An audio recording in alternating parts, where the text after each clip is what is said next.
இங்கு கூடியிருக்கும் அனைவருக்கும் முதற்கண் என் தேசபக்தி வணக்கத்தை தெரிவித்துக் கொள்கிறேன்.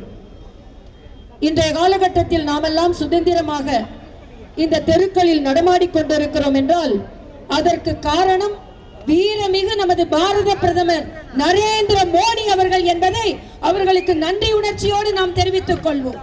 அதே போல இன்றைய காலகட்டத்தில் நாமெல்லாம் இன்று நடந்து வருகிறோம் என்றால் தூங்கா இரவுகளை சந்தித்த நமது ராணுவ வீரர்களுக்கு நாமெல்லாம் நமது வணக்கத்தை நாம் தெரிவித்துக் கொள்வோம்.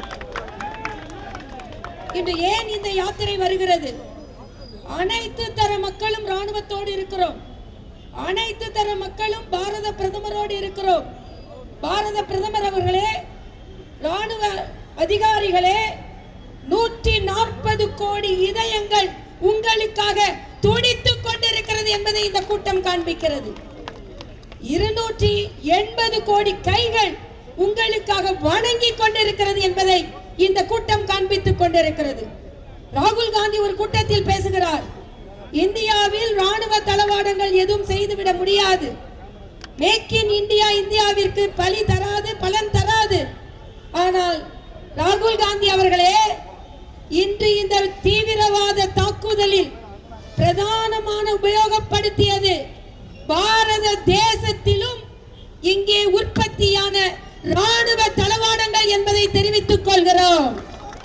அது மட்டுமல்ல, இந்தியாவில் உற்பத்தியான, இந்தியாவில் செய்யப்பட்ட எதுவும் ராணுவத்திற்கு பலன் தராது என்று சொன்னீர்களே, ரத்தத்தை சிந்திய நமது ராணுவ வீரர்கள் அத்தனை பேரும் இந்தியாவில் உருவாக்கப்பட்டவர்கள் என்பதை நீங்கள் தெரிவித்துக் கொள்கிறோம். இந்த மண்ணில் உருவாக்கப்பட்டவர்கள், இந்த மண்ணில் உருவாக்கப்பட்டவர்கள். ஆக மேக் இன் இந்தியா என்றால் ஒவ்வொரு ராணுவ வீரரும் இந்த இந்தியாவில் மேக் இன் இந்தியாவால் உருவாக்கப்பட்டவர்கள். ஆக இந்த ரத்தம் என்பது, இன்னும் சொல்ல போனால் பாரத பிரதமர் உலகிற்கே வழிகாட்டியாக இருக்கிறார். எப்படி பொதுமக்களின் உயிரை பலி வாங்காமல் தீவிரவாதிகளை மட்டுமே பலி வாங்க முடியும் என்பதை உலகிற்கு எடுத்து காண்பித்திருக்கிறார் பாரத பிரதமர் அவர்கள். அவருக்கு நன்றி சொல்வதற்காகத்தான் நாம் இந்த கூட்டத்தை நாம் இங்கே கூடியிருக்கிறோம். நான் பாரதிய ஜனதா கட்சி தொண்டர்களையும் நம்மோடு இணைந்த இங்கே மற்ற இயக்கத்தை சார்ந்த சகோதரர்களுக்கும் பெரிய வணக்கத்தை தெரிவித்துக் கொள்கிறேன். இதுவரை தமிழகத்தில் யாரும் நடத்திராத தேசிய கொடி யாத்திரையை நீங்கள் நடத்தி காண்பித்திருக்கிறீர்கள். உங்கள் ஒவ்வொருவருக்கும் எனது வணக்கம். இதுதான் தேசபக்தி, இதுதான் தேச உணர்வு. இதுவரை நான் கொரோனா காலத்தில் சொல்வேன், கொரோனாவில் சொன்னார்கள், உலக சுகாதார மையம் சொன்னது 45 லட்சம் பேர் இறந்து விடுவார்கள் இந்தியாவில் என்று. மரியாதைக்குரிய பாரத பிரதமர் இருந்ததனால் தான் அந்த இறப்புகள் தடுக்கப்பட்டது. அதே